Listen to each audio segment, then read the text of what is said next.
Hi guys, it's Rachel with WTI and I want to show you these cute clingy crawlers. So this is a really cute sensory toy. I do buy different ones for my daughter.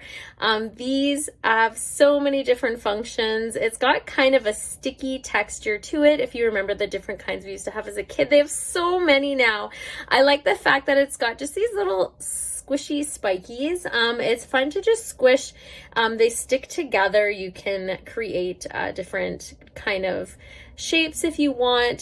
They're made to throw at the wall and kind of crawl down. So you can have races to see whose sticks longer, how far it sticks, how far it falls, the time it takes. It's really fun.